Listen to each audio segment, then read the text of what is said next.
These are the days of Elijah, declaring the word of the Lord. And these are the days of your servant Moses, righteousness being restored. Although these are the days of great trials, of famine and darkness and sword, still we are the voice in the desert, crying, preparing the way of the Lord. Behold, he comes, riding on the clouds, shining like the sun. At the trumpet call, lift your voice, it's a year of jubilee, and out of Zion's hill salvation comes. Eliyahu, מכריז את דברי האדון, ואלה ימי עבדך משה, צדקה אז תחזור לעמו. ואלה ימי דין צדק, רב מלחמות וקלון. עדיין במדבר נישא גולנו, ייכונו לבואי אדון. והוא בא רכוב על הענן, זוהר כמו השמש לכל התרועה. עשו כולכם כי זוהי שנת יובל, ומהרי ציון תבוא הישועה.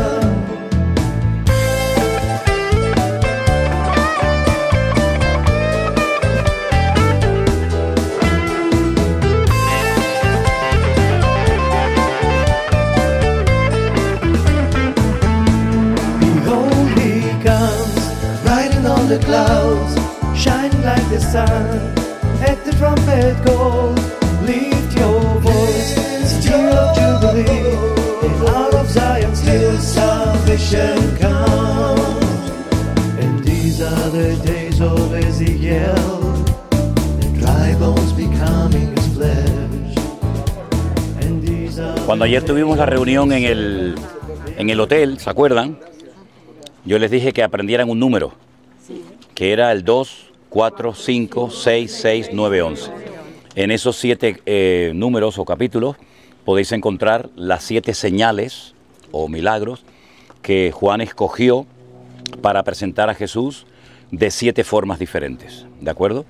Depende de qué área de la vida del Señor quieras estudiar, pues vas por un capítulo o vas por el otro.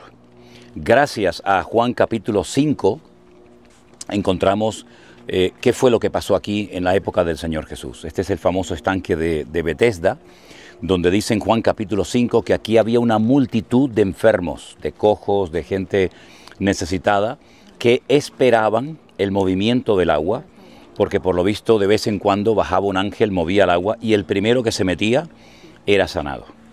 Eso fue una leyenda. Aquí no se curó nunca nadie, jamás. ¿Vale? Aquí no se curó nunca nadie, no hay ni registros ni bíblicos ni extrabíblicos de que aquí pasaba eso de que un ángel venía, movía el agua. Eso suena católico, eso suena místico, y el misticismo no tiene nada que ver con la espiritualidad. Hay gente que es mística, pero no son espirituales, que son dos cosas diferentes. Y aquí había una leyenda mística, pero ¿de dónde venía esa leyenda y por qué la gente venía aquí cuando a 50 metros tenían el templo de Jerusalén? Porque ahora cuando vayamos por la Vía Dolorosa, que se llama así esta avenida, van a encontrar diferentes entradas a la explanada de las mezquitas, donde antiguamente estaba el templo. Entonces, si en el templo supuestamente estaba la gloria de Dios y la presencia del Señor, ¿por qué los enfermos no iban allí? Porque tenían que venir a un lugar donde se recoge el agua de la lluvia, como ahora vais a ver que hay rejillas donde se deposita el agua de la lluvia. ¿Para qué venían aquí? Bueno, pues para esperar algo que nunca ocurría. Y como dice un proverbio de la Biblia, algo que uno espera y no se cumple se convierte en un tormento al corazón. Jesús, cuando un día entró al templo, dice que lo purificó, lo limpió de adentro hacia afuera. Y él hizo una declaración tremenda, porque si alguien fue duro en sus expresiones, si alguien fue muy directo en lo que decía, ese fue el Señor Jesús. No hubo nadie más claro y más directo que él.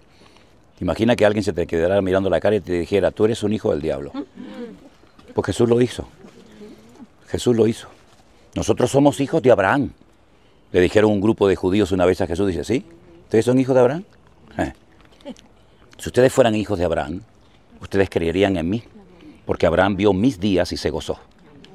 ¿Se acuerdan cuando yo les dije el otro día, cuando fueron al museo, al Instituto del Templo, que miraran ese cuadro donde Abraham tenía a su hijo Isaac encima de un altar, que estaba mirando una visión, ¿verdad? Bueno, pues lo interesante es que Abraham conoció al Señor Jesús, porque el Señor Jesús no es un ser creado.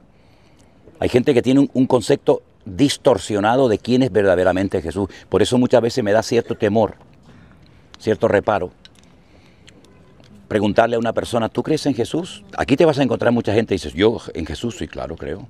¿Tú crees que Él murió por ti? Sí. ¿Y resucitó al tercer día? Sí. ¿Y volverá? Sí. Todo está perfecto. Ok. ¿Tú crees que Jesús es eterno? Bueno, Jesús es el Hijo de Dios. Sí, sí, yo sé que es el Hijo de Dios. ¿Pero tú crees que es un ser eterno o es un ser creado? Porque si es un ser creado ya no es eterno. Si es verdad lo que dice Juan 1:1, que en el principio era el verbo o la palabra, y la palabra era Dios, entonces la pregunta es, si la misma palabra que aparece en Génesis 1:1 vuelve a aparecer en la versión hebrea, en Juan 1:1, la pregunta es, ¿quién fue el creador? Porque dice, en el principio creó Elohim, Bereshit bara Elohim, Hashamayim vet haaretz. En el principio creó Dios los cielos y la tierra. Pero Juan 1:1 dice que por Él fue creado todo, y sin Él nada de lo que existe fue creado. Entonces, ¿en qué quedamos? ¿Quién creó? ¿No será la misma persona? Porque si no es la misma persona, uno de los dos nos dice la verdad. O Moisés miente o Juan miente. Entonces ya tenemos un problema ahí teológico terrorífico, ¿no? Entonces, cuando Él viene aquí y Él se encuentra a toda esta multitud esperando el famoso movimiento del agua, que por cierto nunca ocurría, se le acerca a un paralítico que lleva 38 años. Por eso yo les dije que al lado de cada número tenéis que poner una palabra. Y al lado del capítulo 5 va la palabra tiempo. Porque le dice, ¿cuánto tiempo hace que estás así? Y le dijo, 38 años. ¿Sabes que hay gente que se acostumbra ya a vivir con su enfermedad? Te hablan ya de su enfermedad. ¿Te das cuenta? Hay gente que no quiere ser sanada. Entonces Jesús fue muy claro en sus declaraciones cuando le dijo a aquellos judíos, si ustedes fueran hijos de Abraham, ustedes creerían en mí porque Abraham vio mis días y se gozó. Y le dijo algo terrible, ¿no? Ustedes son hijos de vuestro padre el diablo. Y eso lo dijo Jesús a su pueblo, a los judíos en aquel momento. Entonces cuando Él viene aquí, Él se encuentra que hay un ambiente de derrota, de pesimismo, nadie cree nada, todo el mundo está esperando algo. ¿Por qué no iban al templo? Porque Él dijo, mi casa me la habéis convertido en una cueva de ladrones. Y dice la Biblia que se tuvo que hacer como un látigo con cuerdas, volcó las mesas y sacó a todo el mundo a patadas del templo. Entonces hay alguna gente que critica esa actuación de Jesús porque dice, uy, ahí se pasó, ¿no? Ahí como que no, pero es que cuando la gente habla del amor de Dios, se olvidan de que Dios también es justicia. Es un juez justo y no tolera el pecado, no se casa con nadie. No permite a nada ni a nadie que blasfemen o que manchen su casa o que la hagan impura, ¿verdad? Entonces la gente sabía que allí, bueno, allí no estaba ya ni el arca, dicho sea de paso. El arca de la alianza ya allí no estuvo, nunca estuvo en el segundo templo, jamás. Entonces la gente venía aquí a esperar su milagro, pero no ocurría nunca, hasta que vino el Señor Jesucristo y le dijo, toma tu lecho, levántate y anda. Y esto fue aquí, en este mismo lugar, aquí estuvo Jesús. Por supuesto, esta iglesia no existía. Ahora, ¿por qué hay tantos niveles? Ahora cuando hagamos el recorrido, como por esta tierra pasó todo el mundo, ¿verdad? Ahí, por ejemplo, ven columnas con cruces. ¿Por qué tiene que ver una columna con una cruz en el estanque de Betesda? Bueno, pues porque cuando venían los cristianos, ellos convertían esto en algo cristiano, pero cuando venían los musulmanes era musulmán, cuando estaban los judíos era judío. Entonces vamos a ir bajando diferentes niveles, por supuesto el más antiguo es el que está abajo. Cuanto más arriba subes, más moderno. Pero cuanto más abajo subas, vas a ver las gradas, vas a ver los escalones de aquellos tiempos en los que la gente se sentaba allá abajo esperando el movimiento del agua. Aquí se retenía el agua de lluvia. Este no tiene nada que ver con el otro estanque que está en la otra punta de la ciudad, que es el estanque de Siloé, donde el agua es limpia, los niños van a bañarse como si fuera una piscina, entra el agua, sale el agua. Aquí el agua se retenía, hacía falta mucha agua también para limpiar el templo, para todo lo que era la sangre, los sacrificios y todo eso. Pero lo importante de todo eso es que Jesús vino aquí.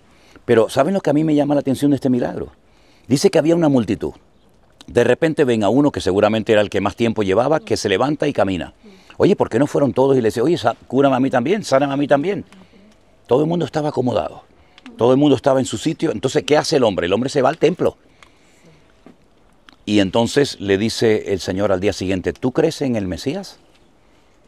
Y él dice, es que yo no sé quién es el Mesías, yo nunca lo he visto. Dice, soy yo el que habla contigo. Y dice, sí, yo sí creo, ¿cómo no voy a creer si me has cambiado la vida, ¿no? Entonces, el mejor testimonio, lo que más fuerza le da a tu vida, es tu experiencia personal. Cuando tú te pegas toda la vida hablando desde la plataforma de la teoría, eso no tiene ninguna fuerza, porque son teorías, no has vivido en carne propia esa experiencia. Pero ¿cómo no va a creer en el Señor si le había cambiado la vida por dentro y por fuera? Y ese es nuestro testimonio. Aunque nosotros nunca leyéramos la Biblia, aunque nosotros nunca hubiéramos venido a Israel, el Señor cambió nuestras vidas. ¿Y quién puede negar la obra que Él ha hecho en nuestra vida? Cuando el Señor me sacó de mi cuerpo 4 demonios, y el Señor me sanó a mí así en décimas de segundo, una noche me sanó. Me estaba muriendo. Y el Señor cambió mi vida. ¿Quién puede negar eso? Aunque yo no hubiera leído nunca la Biblia, aunque yo nunca hubiera venido a este país, yo sé la obra que el Señor ha hecho en mi vida. Y eso es lo que nos mantiene firmes, ¿verdad?, frente a las pruebas, frente a las dificultades. Y eso es lo que nos permite venir aquí y gozarnos y corroborar la historia. Yo no necesito venir aquí para saber que Bethesda existe. Aunque no existiera, a mí me da igual si existe o no existe. Yo sé que el Señor existe y vive en mi corazón. Pero si además puedo venir y contemplar con mis propios ojos todo lo que hemos leído durante años, es una bendición realmente espectacular. Y gracias a Juan, que contó esta historia, porque ni Mateo, ni Marcos, ni Lucas nos cuentan nada de lo que aquí sucedió. Y ahora vamos a bajar. Tengan mucho cuidado, por aquí se me ha caído gente. Por aquí se me ha caído gente y se me ha abierto la cabeza también, ¿vale? Porque hay unas cisternas romanas que son así muy empinadas. Entonces, por favor, bajen despacio. Si bajan, no estén con el telefonito en la mano. Ay, perdón. Fíjense cuántos niveles tiene esta ciudad de Jerusalén. Cuanto más abajo bajas, más retrocedes en la historia, ¿sí? Esto con estas columnas, con estas cruces, probablemente aquí había una iglesia bizantina, una iglesia, digamos, de los cristianos, pero seguimos bajando y fíjense cómo el agua de lluvia entra a las galerías y abajo están las galerías donde se retiene el agua de la lluvia. Pero hay más abajo todavía. Sí. Otra piscina que estaba llena de agua de lluvia, donde los enfermos se paraban y esperaban el movimiento del agua. Y aquí vais a ver algo muy interesante. Aquí abajo hay una cisterna romana. Se puede bajar, pero nada más pueden estar 3 o 4 personas abajo, entonces es muy incómodo. Pero miren, si ustedes vienen aquí, fíjense, si bajáramos simplemente unos pocos metros, estaríamos en la época de los romanos. Y aquí, en este nivel donde estamos ahora mismo, estamos en la época de la Edad Media. Fíjense la de siglos de diferencia que hay entre ese nivel y este nivel. De hecho, ahora mismo estaríamos en el techo, porque miren el arco que hay aquí. Este sería el techo, el arco. Exactamente. Incluso el mismo muro de los lamentos, el cótel, parece muy cortito, pero porque la ciudad ha subido, no porque el muro sea cortito, sino porque la ciudad ha subido. Aquí se aprecia mucho el agua de la lluvia, es un regalo del cielo. El Señor les dijo cuando venían por el desierto rumbo a Canaán, les dijo, la tierra a la que yo les llevo no es como Egipto, que siempre hay agua. Allí mueves así una piedra y ya corre el agua del río Nilo por todas partes.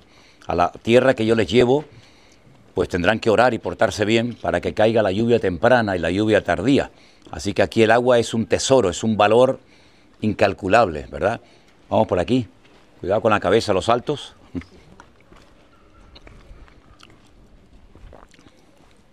Miren la época que tienen estas edificaciones. Para que se hagan una idea de lo que dijo Jesús. Los tropiezos siempre vendrán, mas hay de aquel que los produzca. Mejor fuera que se atara una piedra de molino al cuello y se tirara que hacer tropezar a uno de estos pequeñitos. Si quieren saber a lo que se refería cuando hablaba de una piedra de molino, ahí la tienen. Ahí tienen una piedra de molino. Imagínate si te amarras eso al cuello. ¿Quién te saca? Miren, una piedra de molino. La época de los bizantinos, de los cristianos.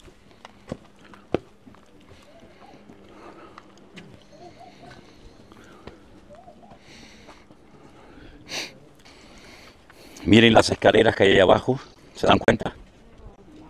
Entonces todo esto que estamos viendo y pisando no existía en la época de Jesús. la ciudad era mucho más abajo. La ciudad ha ido subiendo y se ha ido construyendo encima de lo que se destruía. Y se empleaba el material que se rompía para construir encima. Por eso los arqueólogos muchas veces se encuentran ante el dilema de decir, bueno, si seguimos escarbando, ¿merece la pena seguir? ¿Encontraremos algo mejor que lo que ya hemos descubierto? Ese es el gran dilema, ¿no? Entonces muchas veces se para y se deja así para que ustedes vean las distintas épocas, los materiales que se utilizaban, y esa es la parte más profunda de todo el estanque de Betesda. Todo esto, ya digo, no existía en la época de Jesús, ni muchísimo menos, sino que iban construyendo encima sus iglesias, sus mezquitas. Qué tremendo, ¿no? Poder volver al pasado y poder ver con nuestros propios ojos todo lo que hemos leído durante tantos años, ¿verdad? Es que aquí yo siempre he dicho que cuando vienes a este país, aquí no tienes que imaginarte nada. Sabes que hay mucha gente por ahí que dice, no, me parece, yo siento. Aquí no tienes que sentir nada, aquí solamente es cuestión de ver. Aquí se ve la Biblia. Entonces tú dices, ¿quién se imaginaba el estanque de Betesda así? Casi nadie. Una señora vino de Barcelona una vez conmigo y me dice, ay, yo pensé que era una cosa más chiquitita, como una piscinita, ¿no? Exactamente, claro. Pues fíjense la dimensión que tenía esto. ¿Eh? Más pequeño. Más pequeño siempre, ¿no? Bastante más pequeño. Ya. Dice que cada vez que se movía la huella era nada más que uno solo. Sí. Estamos hablando de un texto espurio también. Sí, sí, son como leyendas que había, ¿no? These are the days of Elijah, declaring the word of the Lord.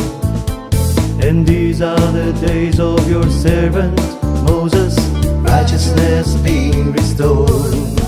Although these are the days of great trials, of famine and darkness and sword, still we are the voice in the desert, crying, preparing the way of the Lord. Behold, he comes, riding on the clouds, shining like the sun.